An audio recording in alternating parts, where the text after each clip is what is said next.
Terima kasih ya buat teman-teman semuanya yang selalu mensupport, mendukung tentang channel Solusi Utang. Saya ucapkan ribuan terima kasih buat Anda semuanya karena dukungan dan supportan Anda luar biasa banget ini ya.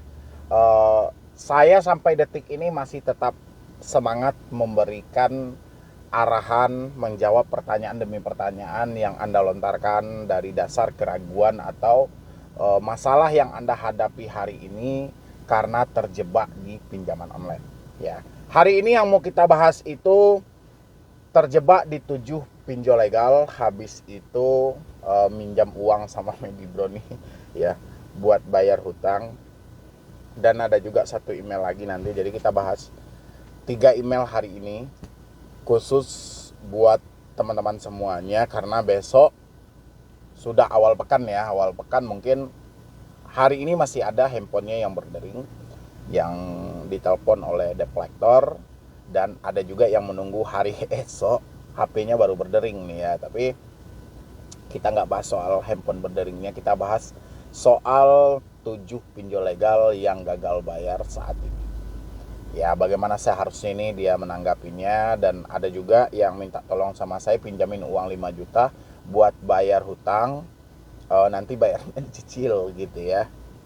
Dan saya sampaikan juga buat teman-teman semuanya yang baru telat bayar, yang baru gagal bayar ya di pinjol legal atau ilegal, boleh nih bergabung di dalam grup WhatsApp saya. Anda tinggal klik tombol gabung yang ada di bawah nama channel ya. Dan yang baru nonton live chat, yang ikut live chat juga di tayang perdana hari ini, Anda boleh nih ngikutin super chat. Super chat itu ada macam-macam, ada 1000 perak sampai dengan nominal 50.000. Anda mendapatkan stiker-stiker menarik dari Solusi Utang MB. Anda tinggal klik di bawah pojok kanan bawah ada ikon dolar warna abu-abu. Anda tinggal klik aja itu. Dan yang belum mensupport channel ini silahkan disupport. Yang sudah mau mensupport dan mendukung. Ini ada yang paling pertama, minta saran kepada Bang Medi Brownie. Oke. Ini via email ya dari EA. Assalamualaikum Bang Medi, apa kabar Bang Medi? Alhamdulillah saya sehat. Semoga Bang Medi selalu diberikan kesehatan, dilancarkan rezekinya, amin. Saya mau cerita Bang, saya kan ada pinjol yang belum dibayarkan, udah telat 3 bulan. Mulai dari aku laku, kredit pintar, ada kami, dana rupiah, KTA kilat, Shopee pinjam, dan Shopee pay later. Cukup ya. 1, 2, 3, 4, 5, 6, 7. Oke, pas 7 pinjol legal. Saya bingung Bang, harus bayar atau tidak. Sedangkan gaji saya per bulan aja nggak cukup buat bayar semua pinjol itu. Saya terus-terusan diteror lewat SMS, WA, email maupun ditelepon Bang. Saya takut kalau saya tidak bayar bakal didatangi sama DC pinjol itu. Maka dari itu saya minta saran dari Bang Medi, saya harus bagaimana. Terima kasih Bang.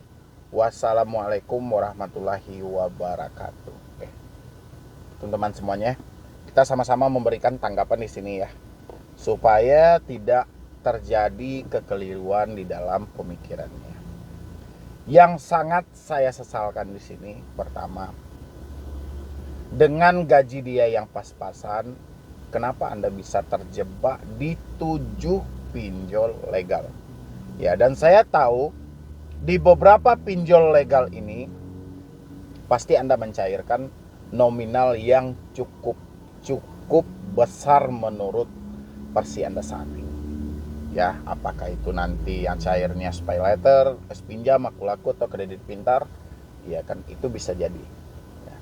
Yang saya nggak habis pikir di sini, nanti kalau nonton ya yang atas nama L ini, nanti Anda boleh kirim email ulang apa yang terjadi sebenarnya.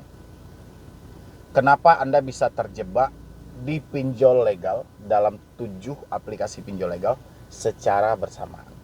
Apakah ini gali lubang tutup lubang sehingga masuk ke dalam hal ini? Kalau saya berasumsi saat ini memang gali lubang tutup lubang nih ya.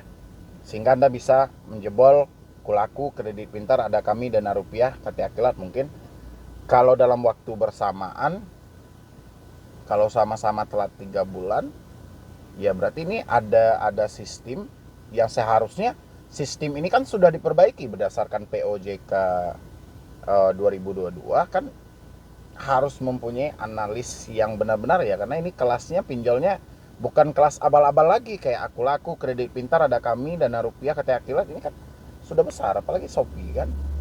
Jadi mereka itu memang mempunyai analis yang cukuplah layak atau tidaknya seseorang ini diberikan pinjaman. Tapi kalau dia sama-sama mencairkan, ya dalam waktu beberapa hari aja itu bisa cair semuanya, berarti ada kesalahan juga menurut saya dari pihak pinjolnya. Karena ini seseorang, contohnya dia sudah terjebak nih di 2 aplikasi atau 3 aplikasi, ngapain lagi kita harus mencairkan? Berarti kan kita harus kaji lagi nih tingkat kemampuan mereka. Kita harus bahas lagi ini tingkat kemampuannya gimana nih.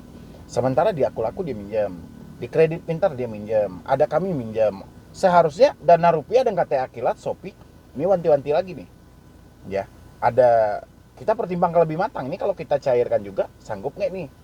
Ya, itu kan POJK yang terbaru itu kan seperti itu, diminta untuk dari pihak aplikasi itu menilai, memberikan nilai masing-masingnya.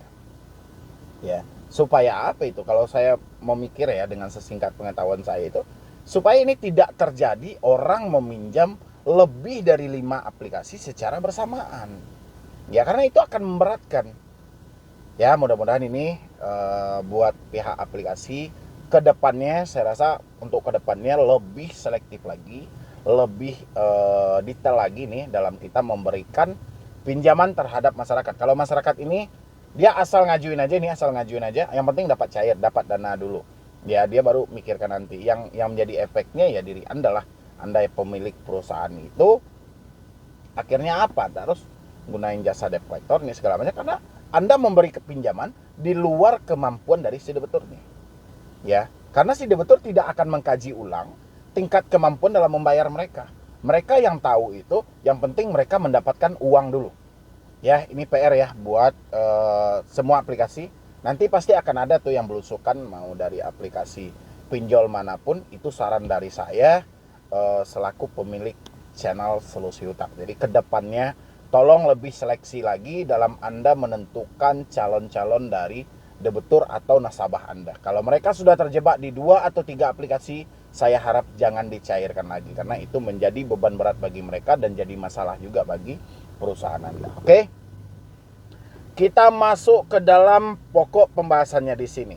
Saya bingung Bang, harus bayar atau tidak, sedangkan gaji per bulan aja nggak cukup buat bayar semua pinjol itu. Oke, saya paham banget. Tidak akan bisa Anda membayar sekaligus dengan nominal yang ada saat ini. Cuma Anda bisa bentuk komitmen kalau memang menyatakan masih mampu. Ini menyatakan masih mampu ya, tolong ditanda kutipin. Nanti dibilang pula, ini abang ini kayak mana, pelin-pelan. Kadang pro pinjol, kadang enggak gitu. Bukan saya pro pinjol, tidak. Kalau Anda mempunyai itikat baik, masih berkeinginan untuk menyelesaikan hal ini, pertama, sesuaikan dulu antara kebutuhan dan pengeluaran yang ada, dan pemasukan yang ada. Yang Anda butuhkan berapa dalam sebulan untuk hidup Anda. Gaji yang Anda terima berapa nih dalam sebulan. Misalnya gaji yang Anda terima itu 4 juta, yang Anda butuhkan cuma 2 juta, berarti 2 jutanya masih ada sisa nih. Ya, 2 juta ini dibagi berapa untuk adil semua aplikasi ini. Cuma Anda harus bangun kesepakatan dengan aplikasi ini. Ya, dengan sistem cicil, dengan catatan denda dan bunga harus berhenti dulu. Ya, nanti kalau kita mencicil denda dan bunga terus berjalan, ini kacau. Ya, nanti kalau misalnya denda dan bunga seimbang dengan cicilan kita, utang Anda nggak akan bisa selesai. Ya, fokus ke pokoknya. Saya mau bayar pokoknya, pokok yang saya terima. Ya, mana tahu mereka mempunyai program-program khusus ya untuk para debitur yang sedang bermasalah. Mereka menawarkan pembayaran pokok dengan sistem cicil. Ini cukup membantu kalau saya rasa, jika Anda masih mampu. Ya, kalau tidak mampu ya mau tak mau kita harus menerima resiko yang ada. Risikonya apa nih Bang? Risikonya sudah jelas, kita akan masuk dalam daftar kredit yang bermasalah. Nama kita pasti akan cacat. Ya. Habis itu lagi, saya terus-terusan diteror lewat SMS, WA, email maupun di telepon Bang. Saya takut kalau saya tidak bayar bakal didatangi sama DC pinjol itu.